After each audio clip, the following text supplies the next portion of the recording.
Hello दोस्तों, आपका एक बार फिर स्वागत है आपके YouTube channel sir study point पर। दोस्तों, sir study point physical education के इस यूट्यूब वीडियो में मैं वन लाइनर क्वेश्चन लेकर आया हूं। तो दोस्तों, हम अपने समय को न नष्ट करते हुए अपना वीडियो शुरू करते हैं।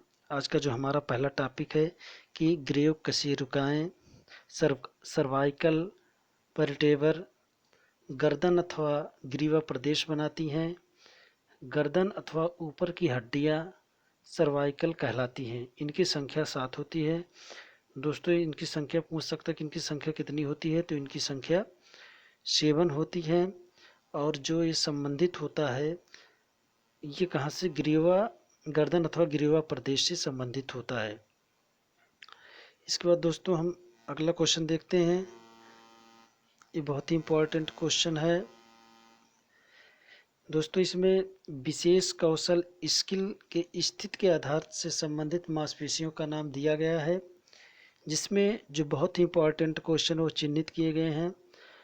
जैसे बॉक्सर मसल, बॉक्सर जो मसल होता है वो कौन से मांसपेशी कहलाती है?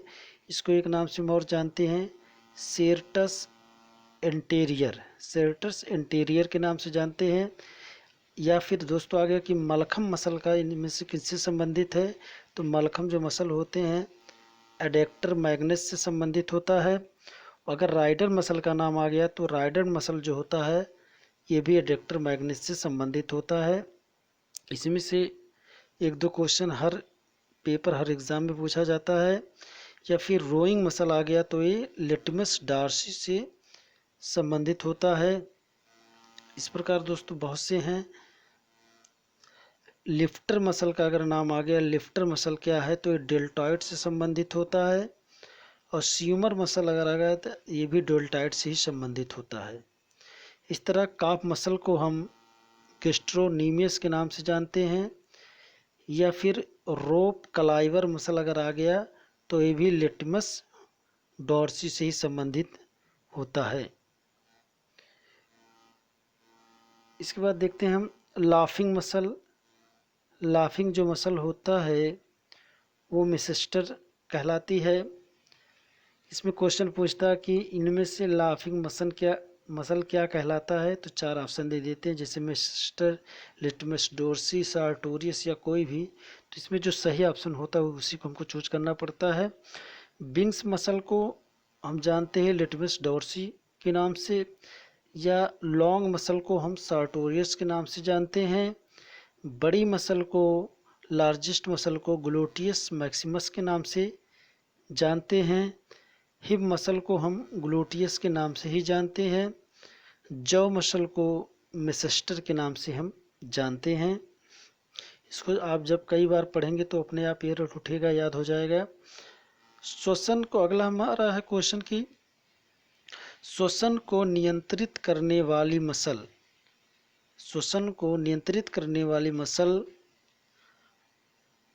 रेस्पिरेटरी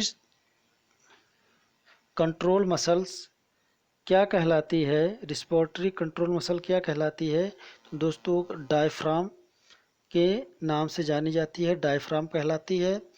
या पूछता कि थ्रोवर मसल से कौन संबंधित है? तो थ्रोवर मसल से दोस्तों पैक्टोरेलिस मेजर के नाम से हम जानते हैं इसको।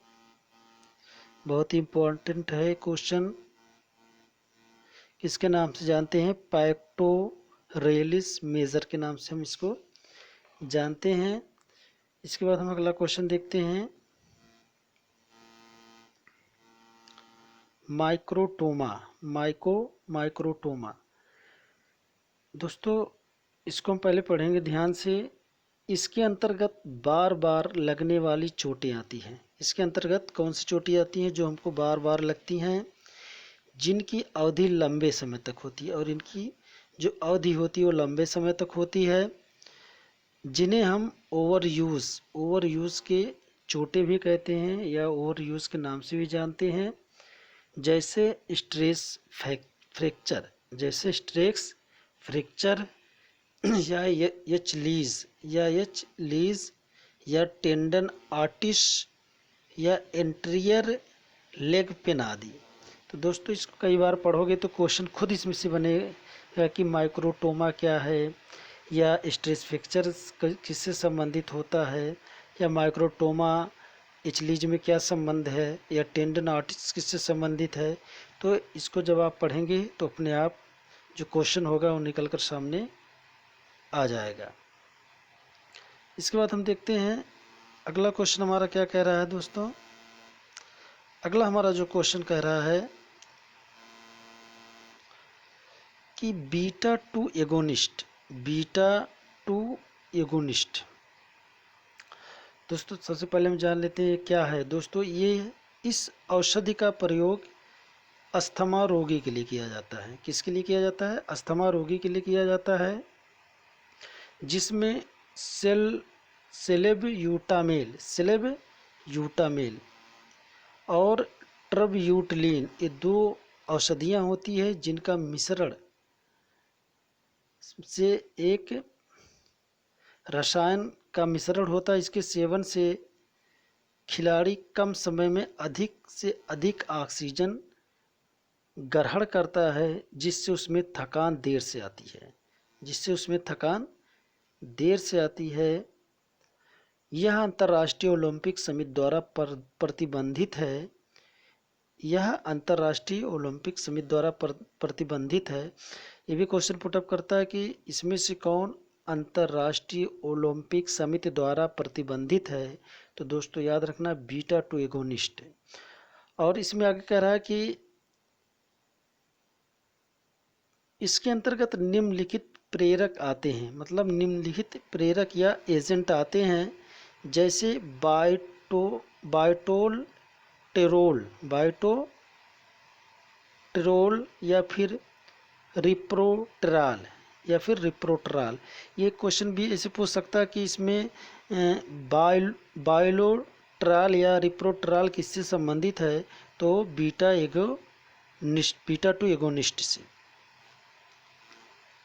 अगला क्वेश्चन हम देखते हैं नियम ये क्या है दोस्तों? नियम यह योग का कौन सा अंग माना जाता है? यह योग का दूसरा अंग है। इसके अनुसार सात्विक व सदाचार जीवन पर बल दिया जाता है। नियम 5 प्रकार के बताए गए हैं। नियम कितने प्रकार के बताए गए हैं? नियम 5 प्रकार के बताए गए हैं। क्वेश्चन भी पुटअप कर लेता है कि नियम कितने प्रकार के बताए गए हैं। तो नियम 5 प्रकार के। जैसे पहला होता है शौच का अभिप्राय है शारीरिक स्वच्छता व शुद्धिकरण से है। इस शुद्धिकरण में बाहरी व आंतरिक स्वच्छता सम्मिलित है। शरीर को संतुलित भोजन द्वारा, नियमित सफाई व यौगिक क्रियाओं द्वारा स्वच्छ रखा जाता है। मन के समस्त विकार, क्रोध, तनाव व दोष को बाहर निकालकर शुद्ध रखा जा सकता है। दोस्तों इसको जब आप पूरा पढ़ेंगे तो क्लियर हो जाएगा।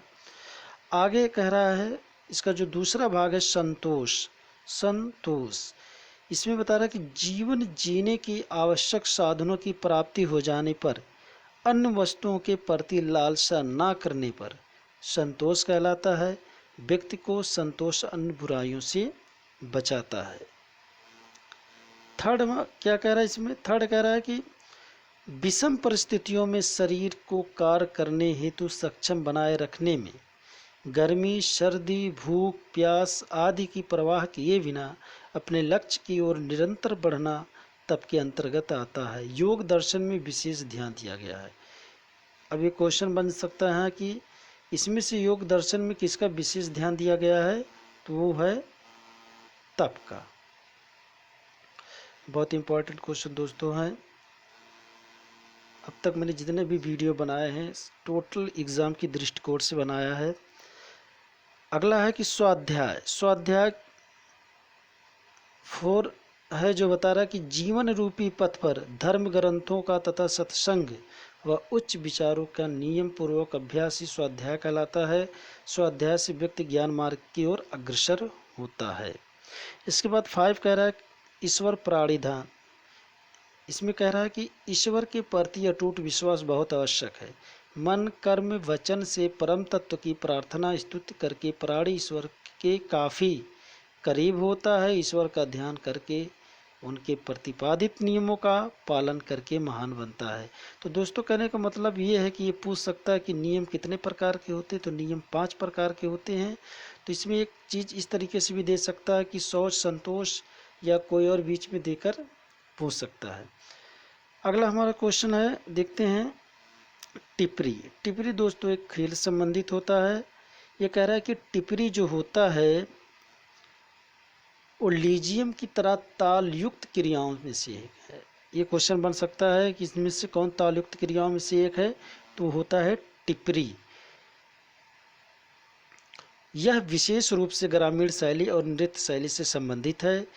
टिपरी पर आमतौर ढोल के साथ संगीत बजाया जाता है। ये भी क्वेश्चन बन सकता है, किसमें ढोल के साथ संगीत बजाया जाता है, तो दोस्तों टिपरी होता है। और आगे टिपरी 15 से 18 इंच लंबे लकड़ी का एक डंडा होता है। इसकी लंबाई पूछी जा सकती है, ये भी क्वेश्चन बन सकता है, आप ध्यान से पढ़िएगा इसको। इसकी मोटाई 20 से 25 मिलीमीटर होती है, ये भी ध्यान देने वाली चीज़ है। 20 से 25 मिलीमीटर हो सकती है तथा इसका भार लगभग 100 ग्राम होता है। भार दोस्तों हाईलाइट किया गया है, 100 ग्राम होता है। टिपरी को दोनों हाथों में पकड़कर संगीत के साथ नृत्य किया जाता है। यह अकेले या ग्रुप समूह में होता है। तो दोस्तों इसको बहुत ही ध्यान से पूर्वक पढ़कर एक कागज़ और पेन लेकर इसमें से जो भी क्वेश्चन बन रहे हो उनको पॉइंट करके उतार लेना है आपको। अगला हमारा अधिवृक्क ग्रंथि। यह वृक्क के ऊपर रहती है। किसके ऊपर रहती है? यह वृक्क के ऊपर रहती है और एड्रेनलिन नामक हार्मोन बनाती है। यह हार्मोन रक्तचाप को संतुलन में सहायक होता है। दोस्तों हर पॉइंट से हर क्वेश्चन बनेंगे। अधिवृक्क ग्रंथि कहाँ है? ये वृक्क के ऊपर ढकी रहती है और ये जो एड्रेनलिन नामक हार्मोन छोड़ती है और यह हार्मोन किसमें मदद करता है? रक्तचाप को संतुलन बनाने में सहायक होता है। अगला हमारा क्वेश्चन, महिलाओं की विश्व कप हॉकी। महिला विश्व कप हॉकी का प्रारंभ सन 1974 ईस्वी में हुआ था। हॉलैंड टीम ने अब तक सर्वाधिक बार विश्व हॉकी खिताब जीता है। तो ये क्वेश्चन बन सकता है कि सर्वाधिक बार किसने खिताब जीता है, तो हॉलैंड ने जीता है। या कब हुआ था? सन 1974 ईस्वी में। डी प्रकार का व्यक्तित्व। इस प्रकार के व्यक्तित्व के लोग बहुत ही कष्ट सहन करते हैं। मतलब इस प्रकार के व्यक्ति के लोग जो होते हैं बहुत ही कष्ट का सहन करते हैं। भी क्वेश्चन बन सकता है कि किस प्रकार के व्यक्तित्व वाले लोग बहुत अधिक कष्ट का सहन करते हैं, तो डी प्रकार के। अपने भावनाओं को निरंतर दबाते रहते हैं और इस प्रकार व्यक्ति में हृदयघात की संभावना अधिक होती है। इनके अकाल मृत्यु का जोखिम अत्यधिक होता है। ये सामान्यतः खराब किस्म की जीवन जीते हैं। तो इसमें से 3 क्वेश्चन दोस्तों बन सकते हैं, आप इसको ज़रूर उतार लीजिएगा। अगला हमारा है प्रोटीन के कार्य। प्रोटीन के कार्य जो होते हैं, प्रोटीन नए ऊतकों का निर्माण तथा टूटे हुए ऊतकों का मरम्मत करता है। ये क्वेश्चन पूछता है कि प्रोटीन इनमें से क्या करता है, तो बहुत ही ध्यान देकर पढ़ना है। प्रोटीन नए ऊतकों का निर्माण तथा टूटे हुए ऊतकों का मरम्मत करता है। फिर इसके आगे हम देखते हैं, इसमें कह रहा है कि प्रोटीन शरीर जल तथा अम्लों को संतुलन को नियमित करता है। ये पॉइंट हो जाता है। अगला पॉइंट हो जाता है कि प्रोटीन ऑक्सीजन व पोषक तत्व को कोशिकाओं तक ले जाता है और एंटीबॉडीज़ उत्पन्न करता है। बहुत ही ध्यान देने योग्य है दोस्तों। मैं बहुत ही जल्दी आपको स्क्रीन पर ऑनलाइन पढ़ाऊँगा। अभी कुछ इक्विपमेंट कम है, कोशिश किया जा रहा है कि आ जाएं। तो दोस्तों मेरे वीडियो को अधिक से अधिक शेयर करिए, क्योंकि काफ़ी मेहनत करके मैं बनाता हूं। अगर आप शेयर करेंगे तो सब हर यूट्यूबर की ये चाहता कि उसके सब्सक्राइबर बढ़ें, उसका वीडियो अधिक से अधिक शेयर हो, अधिक लोग देखें, तो उसके अंदर एक ऐसी ऊर्जा आती है जो उसे इस काम को और निरंतर अच्छे पूर्वक करने के लिए प्रेरित करता है। अगला हमारा बहुखंड अस्थिभंग, कम्युनिटेड फ्रैक्चर। तो इसमें देखते हैं क्या कह रहा है दोस्तों। ये कह रहा है कि जब एक अस्थि 2 से अधिक टुकड़ों में जाती है, ध्यान देने की बात है कि जब एक अस्थि 2 से अधिक टुकड़ों में टूट जाती है तो इसे बहुखंड अस्थिभंग कहा जाता है। इस प्रकार के अस्थिभंग मुख्यतः दौड़ साइकिल दौड़ या मोटरसाइकिल दौड़ के दौरान चोट लगने के कारण होती है। तो क्वेश्चन पुटअप कर सकता है कि जब एक अस्थि 2 से अधिक टुकड़ों में टूट जाती तो क्या कहलाती है, तो इसे हम बाहुखंड अस्थिभंग या कम्युनेटेड फ्रैक्चर के नाम से जानते हैं। अगला हमारा क्वेश्चन है कि 6 मिनट वॉक टेस्ट, बहुत इंपॉर्टेंट है दोस्तों। 6 मिनट वॉक टेस्ट या 6 मिनट चाल परीक्षण, इसमें नागरिकों के प्रयोगात्मक प्लस क्रियात्मक योग्यता का मापन करने के लिए 6 मिनट का चाल परीक्षण किया जाता है। इसमें नागरिक के एरोबिक सहनशीलता का मूल्यांकन करता है। समतल मैदान, जो अब दोस्तों यही इंपॉर्टेंट चीज़ें देखने वाला, समतल मैदान मैंने हाईलाइट कर दिया। ये कितना होता है, 25 गुणे 5 गज। इसमें जो इक्विपमेंट होते हैं, फीता, घड़ी, उपकरण होते हैं। इसमें आयताकार क्षेत्र का माप कर लिया जाता है। इसे चिन्हित पथ पर जो प्रतियोगी होता है या जो नागरिक होता है उसको 6 मिनट तक चलना होता है और 6 मिनट की अवधि के दौरान प्रतिभागी द्वारा तय की गई दूरी को नोट कर लिया जाता है और इसी पर रिजल्ट दिया जाता है। तो आप इसको बहुत ही ध्यानपूर्वक पढ़िएगा दोस्तों और इसको नोट कर लीजिएगा। अगला हमारा है मेडिसन बॉल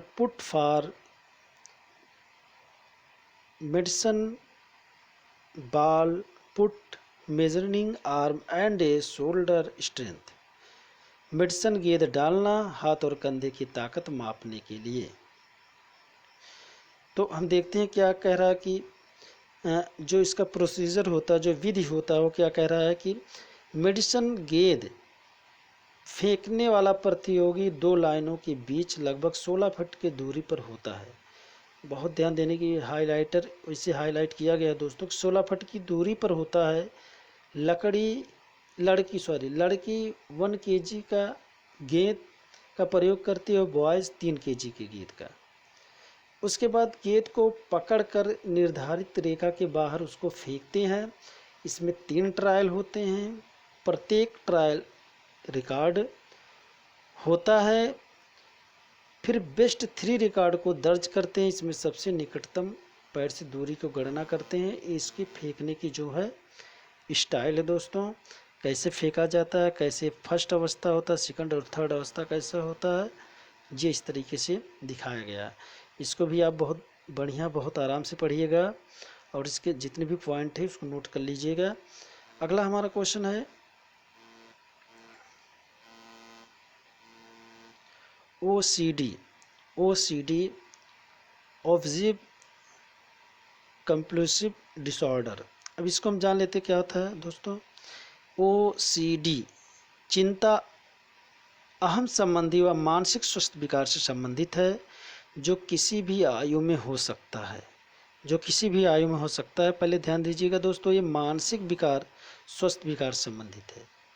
मानसिक विकार और स्वास्थ्य विकार संबंधित है, जो किसी भी आयु में हो सकता है और जीवन पर्यंत चलता रहता है। ये हमेशा चलता रहता है, जब तक आप जीवित रहेंगे तब तक चलता रहेगा। इसमें वह दैनिक जीवन की क्रिया को बार बार दोहराता है, मतलब हर कार्य को बार बार दोहराता है। जब एक बार कार्य को करके आता है उसको लगता है कि मैंने इस कार्य को नहीं किया, फिर उसी कार्य को दोहराता है, जो एक मानसिक बीमारी होती है।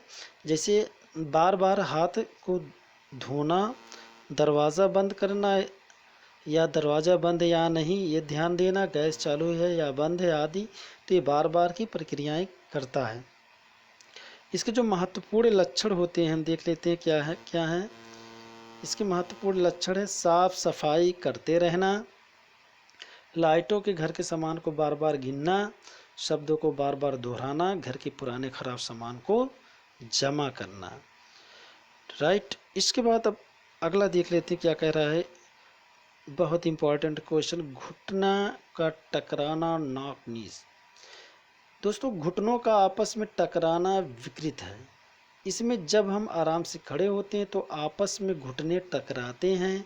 इसमें दोनों घुटनों के बीच की दूरी समाप्त हो जाती है। ये दोनों घुटने के बीच की दूरी समाप्त हो जाती है, मतलब कि जब इस तरह से खड़े होते हैं तो हमारे जो घुटने का बीच की दूरी होती है वो समाप्त हो जाती है, मिल जाती है दोस्तों। और टखने एंकल के बीच अंतर बढ़ जाता है। टखने और ये जो इसके बीच एंकल रहता है, टखने के बीच वो बढ़ जाता है। ऐसे व्यक्ति दौड़ने या चलने में परेशान होते हैं या उनको परेशानियां होती हैं। घुटने टकराने के जो लक्षण है, सिम्टम्स ऑफ नॉक-नीज है, खड़े होने पर दोनों घुटने आपस में मिलते हैं, चलते समय घुटने आपस में टकराते हैं या दौड़ते समय घुटने आपस में टकराते हैं। ये ऑप्शन देकर क्वेश्चन पूछ सकता है इस तरीके से। तो आप इसको बहुत ही ध्यान से पढ़िएगा और उसको नोट करिएगा, क्योंकि जितने भी टॉपिक बनाए गए हैं परीक्षाओं में पूछे गए हैं, ऐसा नहीं कि नहीं पूछा गया है, ज़रूर पूछा गया है। आप सीरियसता से इसको पढ़िएगा। अगला है पार्शियल कर्ल अपरीक्षण।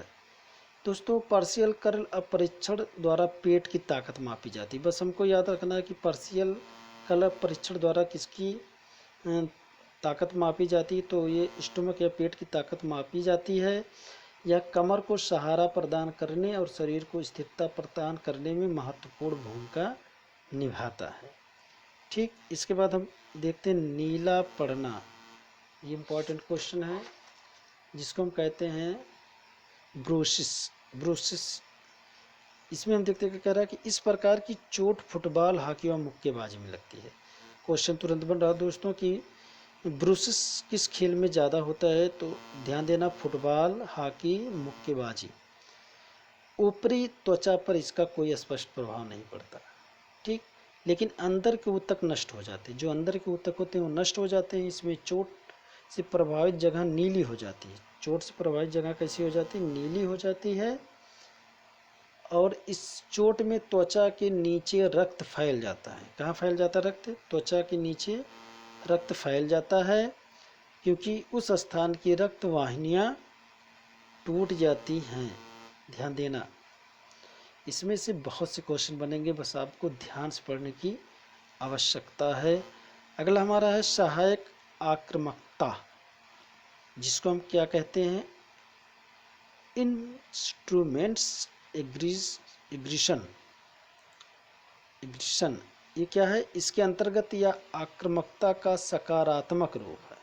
ठीक है तो ये आक्रामकता है, लेकिन यह आक्रामकता का सकारात्मक रूप के अंतर्गत आता है, जिसकी सहायता से व्यक्ति अपने उद्देश्य की प्राप्ति करता है। मतलब कि अपने उद्देश्य की प्राप्ति करने में इसका उपयोग व्यक्ति करता है। इसके लिए इसमें आत्मनियंत्रण महत्वपूर्ण भूमिका अदा करता है।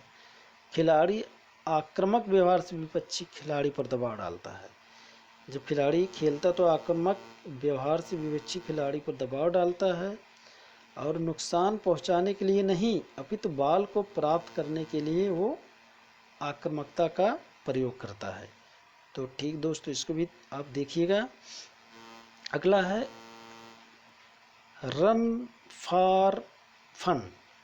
ये बहुत ही इम्पॉर्टेंट है, पूछ लेता है कि रन फॉर फन किससे संबंधित है। ये इसका जो शीर्षक इसको ही पूछ लेता है। तो दोस्तों इसके अंतर्गत जब कोई व्यक्ति मनोरंजन के लिए दौड़ता है तो शारीरिक व मानसिक दृष्टि में स्वयं रिलैक्स होता है, इसलिए इसमें थकान नहीं आता है, इसलिए वह चिंता मुक्त दौड़ना कहलाता है। रन फॉर अधिक संख्या में लोगों के स्वस्थ, पुष्ट, हेल्थी एंड फिट रहने के उद्देश्य से आयोजित किया जाता है। यह एक मैत्रीपूर्ण दौड़ होता है जिसमें रोड रेस या क्रॉस कंट्री दौड़ शामिल होता है। तो एक क्वेश्चन बन सकता है कि इसमें कौन सा दौड़ शामिल होता है? उसमें रोड रेस या क्रॉस कंट्री दौड़ शामिल होता है। तो ठीक, अगला हम देखते हैं रेसा फाइबर फोक फाइबर। दोस्तों इसका वैज्ञानिक नाम क्या है? नॉन स्ट्रेच पोलिस स्केहेरिडिस, इसको हम कह लें, या NSP। इसको ध्यान से आप पढ़िएगा, ठीक है, मीनिंग लगाकर पढ़ लीजिएगा दोस्तों। होता है। भोजन की उपस्थित रेशेदार तंतुओं को फाइबर कहते हैं। ये एक प्रकार का जटिल कार्बोहाइड्रेट होता है। क्या होता है? जटिल कार्बोहाइड्रेट होता है। यह कब्ज को दूर करने में महत्वपूर्ण भूमिका अदा करता है। यह जल से भरपूर होता है। दोस्तों, इसका कार्य शरीर को व्यर्थ पदार्थ को बाहर निकालना होता है। रेशा कार्य शरीर के व्यर्थ पदार्थ को बाहर निकालना होता है। ये दो प्रकार का होता है। जल में घुलनशील, इसमें कोलेस्ट्रॉल कम होता है। ध्यान देना, इसमें कोलेस्ट्रॉल कम होता है। जल में अघुलनशील रेशा, यह इसमें मल मुलायम होता है, जिसके कारण अगर मुलायम ना हो तो कब्ज बना रहता है। अगला हम देखते हैं क्वेश्चन क्या है हमारा। प्रारंभिक बाल्यावस्था 3 से 8 वर्ष होता है। दोस्तों, इसको याद कर लेना है, बहुत इंपॉर्टेंट है। कितना होता है तो सिंपल, लेकिन बजाओ क्वेश्चन हो जाता है 3 से 8 वर्ष। अर्ली चाइल्डहुड, गतिशील कौशलों को विकसित करने वाले व्यायाम इसके अंतर्गत आते हैं, जैसे सूक्ष्मगामक विकसित संबंधित व्यायाम, कम से कम 1 घंटे तक सहायक दर्जे का व्यायाम, या फिर साफ और सुरक्षित वातावरण, इस सब के अंतर्गत आता है। ठीक, अगला है अचानक बीमार होने पर दी जाने वाली चिकित्सा है। पूछ लेता है दोस्तों कि अचानक बीमार होने पर दी जाने वाली चिकित्सा क्या होती है? तो प्रारंभिक चिकित्सा। ठीक,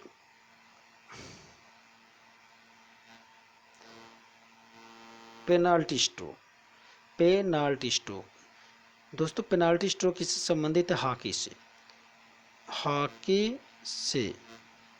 अब ये क्या कह रहा है कि पेनाल्टी स्ट्रोक तब दिया जाता है जब रेफरी की दृष्टि में रक्षक टीम की ओर से गोल होने पर फाउल द्वारा गेंद को रोल किया जाए, आक्रामक खिलाड़ी को डी में गोल डालने से रोका जाए। ठीक है, तब पेनाल्टी स्ट्रोक होता है। इसको ध्यान से पढ़िएगा। अगला है चक्राकर्म, रोटेशन। ये संबंधित शब्द ही पूछ लेता है। यह है वॉलीबॉल से। सर्विस का अधिकार मिलने पर जो खिलाड़ी घड़ी की सुइयों की दिशा में स्थान बदलते हैं वह रोटेशन कहलाते हैं। ध्यान देना है, किसकी? घड़ी की सुइयों की दिशा में स्थान बदलना ही रोटेशन होता है। इस प्रकार एक क्वेश्चन और देख लेते हैं, ड्रिबलिंग। ड्रिबलिंग दोस्तों, गेंद को खिलाड़ी द्वारा बिना किसी दूसरे खिलाड़ी को छुए 2 अथवा 2 से अधिक बार छूने को ड्रिबलिंग कहा जाता है। बहुत इंपॉर्टेंट है। अगला है लॉबी। लॉबी बहुत फेमस दोस्तों। ये किससे? कबड्डी से संबंधित होता है। मैदान के दोनों ओर 1 मीटर चौड़ी पट्टी होगी, जिसे लॉबी कहते हैं। ये ध्यान देना, 1 मीटर चौड़ी पट्टी होगी, जिसे हम लॉबी कहते हैं। अगला सडन डेथ रूल। 5-5 रेड के पश्चात भी यदि अंक बराबर रहते हैं तो मैच का निर्णय सडन डेथ नियम के अनुसार होगा। इसमें प्रत्येक दल को एक के बाद एक रेड का अवसर दिया जाएगा। इसमें जो दल लीडिंग अंक प्राप्त करेगा वही विजयी होगा। ठीक दोस्तों, इसको भी ध्यान से आप पढ़िएगा और इस पॉइंट में क्वेश्चन बना लीजिएगा। लास्ट पृष्ठ पे हम चल रहे हैं। लास्ट जो हमारा है, इसमें पहला इसमें है कि स्थानीय पेशी थकान, लोकल मसल्स फैटिग्यू। यह एक निर्धारित ऊर्जा तथा निर्धारित समय में एक स्थानीय पेशी द्वारा निरंतर संकुचन के योग्य न होने को स्थानीय पेशी थकान कहते हैं। ठीक, और दोस्तों अब क्या कह रहा है कि थकान क्षेत्र, साइट्स ऑफ फैटिग्यू, तो ये जो होते हैं इसके क्षेत्र साइट्स होते हैं न्यूरोमस्कुलर जंक्चर, पेशी तंतुओं में या केंद्रीय तंत्र में थकान। तो ये तीनों ही बहुत इंपॉर्टेंट, इसको नोट कर लीजिएगा। अगला हमारा है भोजन घटक कैलोरी की मात्रा। बहुत ही सिंपल लेकिन बहुत ही इम्पॉर्टेंट, तो देख लेते हैं इसको।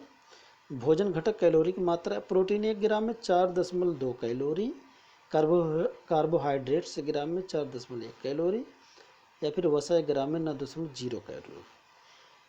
ठीक, आज का जो लास्ट हमारा क्वेश्चन हो कि प्रेरणा वह शर्त है जो हमारे कार्यों को दिशा व ऊर्जा देता है। यह परिभाषा किसने दिया है? तो दोस्तों ये परिभाषा क्रुक्स स्टोन ने दिया है। दोस्तों मुझे उम्मीद है कि आपको वीडियो बहुत पसंद आया होगा और अच्छा भी लगा होगा, क्योंकि मैंने काफ़ी मेहनत से इसको बनाया है। दोस्तों मैं एक महीने में लगभग 4 से 5 वीडियो बनाऊंगा जो बहुत इंपॉर्टेंट होंगे।